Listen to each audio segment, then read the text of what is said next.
Hello everyone, আসসালামু আলাইকুম। কেমন আছেন সবাই? আমরা আলহামদুলিল্লাহ আল্লাহর অশেষ রহমতে ভালো আছি।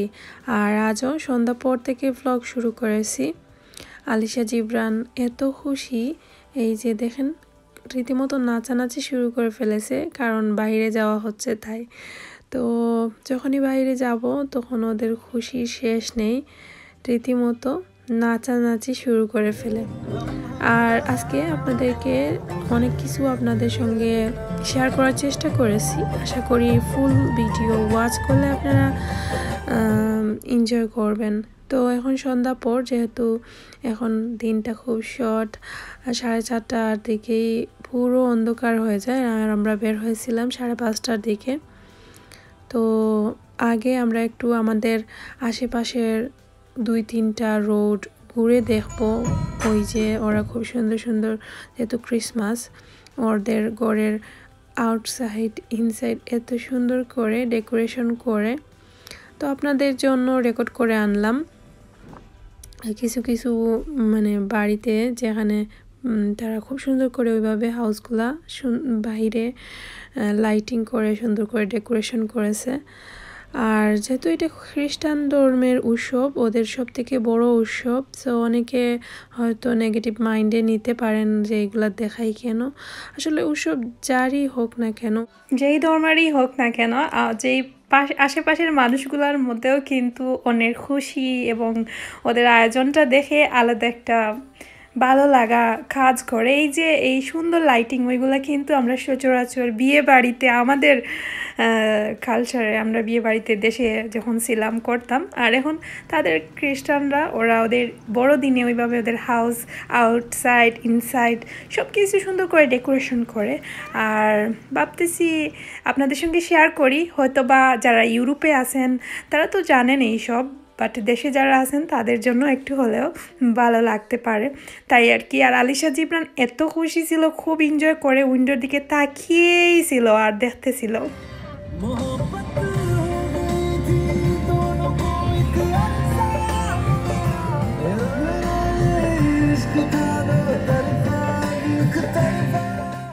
আইকিয়াতেও গেছিলাম আপনাদের জন্য, ভাবছিলাম হয়তো বা সুন্দর করে ওরা ডেকোরেশন করেছে, ভিতর সাইড হয়তো ওরা সুন্দর করে ডেকোরেশন করেছে, বাট বাইরের দিকে কোনো কিছু দেখতে পাইনি।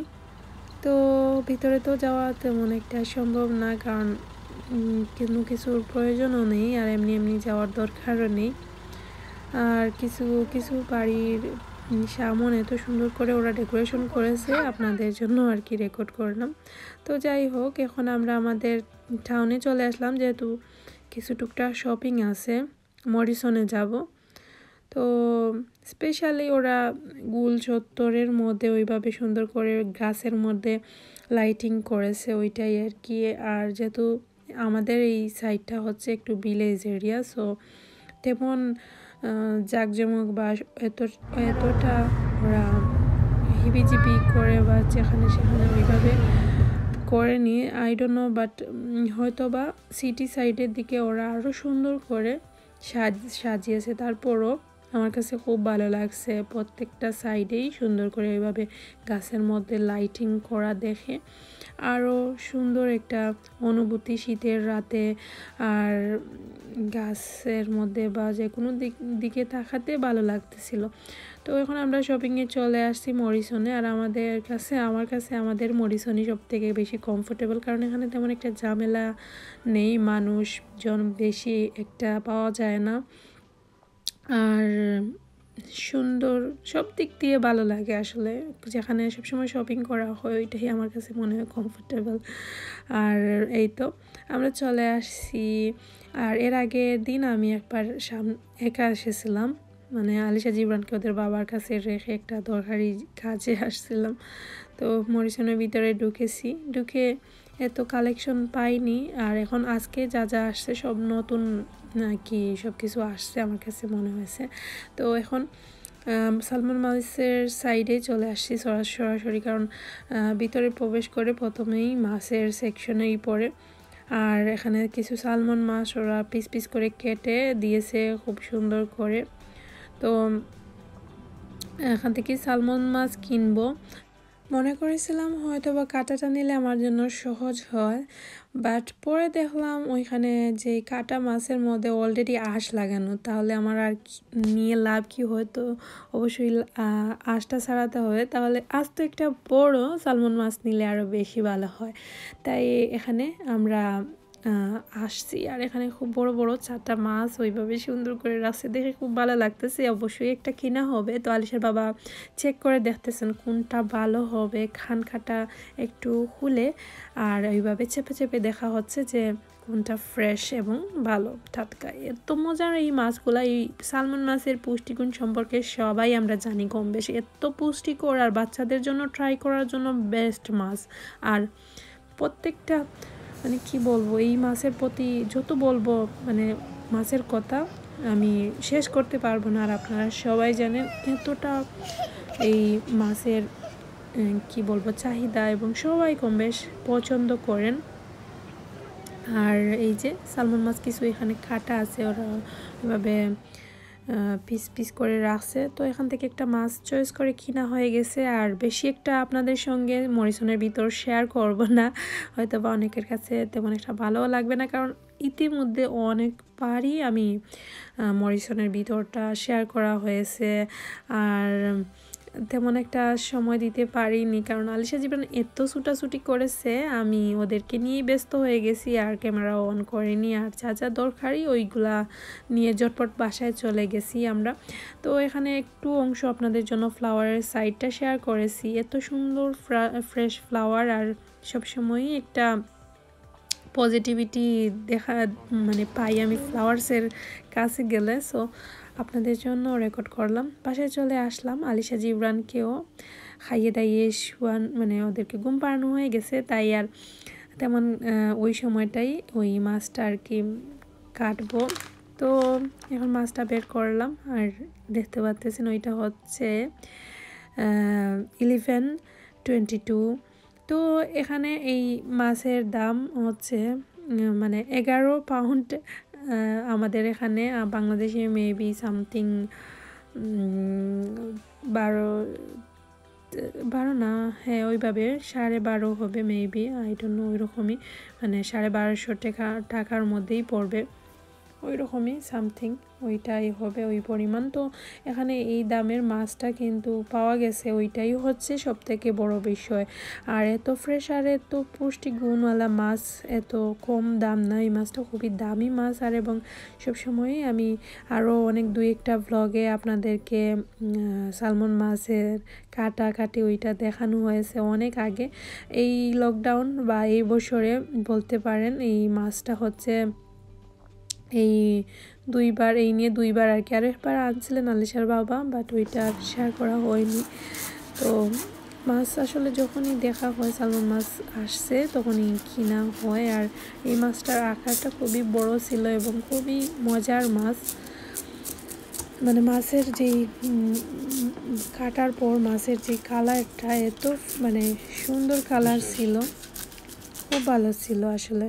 তো এখন আমি মাছের আঁশগুলা ছাড়িয়ে তারপর পুরো মাছের প্রসেস কিভাবে কাটাকাটি করেছি ওইটাই আপনাদের সঙ্গে শেয়ার করেছি। আর মাছ কাটা আমার এত ভালো লাগে, অনেকের কাছে হয়তো বা মানে শুনে অবাক হবেন, আমার খুব ভালো লাগে। বিশেষ করে সালমন মাছে তো একটা ঝামেলা হয় না, এই যে আঁশগুলাও কিন্তু চারিদিকে ছড়িয়ে ছিটিয়ে যায় না, জাস্ট একটু মানে কি বলবো টান দিতেই সুন্দর করে উঠে আসে। আর আঁশগুলো এত সফট, প্রত্যেক দেখে বুঝতেই পারতেছেন স্কিনে আমি কতটা ইজিলি, বেশি একটা সময় যায়নি আমি আঁশগুলা ছাড়িয়ে। আর এত ঝামেলা নেই কাটাকাটির মধ্যে, জাস্ট আঁশটা ছাড়িয়ে ফেললেই কিন্তু ইজিলি সব কিছু সুন্দর করে মানে কেটে কেটে পিস করা সম্ভব হয়। তো এই তো আমি আঁশটা ছাড়িয়ে একটু ধুয়ে নিচ্ছি, কারণ চারিদিকে মানে মাছে লেগে আছে মাছের মধ্যে। আর একটা টিস্যু পেপার দিয়ে যখন আঁশটা ছাড়িয়েছিলাম ওইভাবে দরে সুন্দর করে মাছের চেষ্টা করেছি পুরো মাছের সম্পূর্ণ সাইডটা যেখানে যেখানে আঁশ থাকে ওইগুলা ছাড়িয়ে তারপর একটু ধুয়ে নিলাম, কারণ একটু আঁশগুলা লেগে আছে চারিদিকে মাছের বডিতে। তো মাছটা ওয়াশ করে তারপর এখন আমি এই যে কাটবো আর কি। আর আসলে এই মাছটার সাইজ অনেক বড়, ভালো লাগতেছে। আর এরকম সবসময় পাওয়া যায় না, কিন্তু এখন তো আর এই মাছগুলা লকডাউনের জন্য বা তেমন একটা আসছে না, এই প্রথমই আসছে 3-4 মাসের মধ্যে। আর এই তো খুবই ভালো লাগতেছে।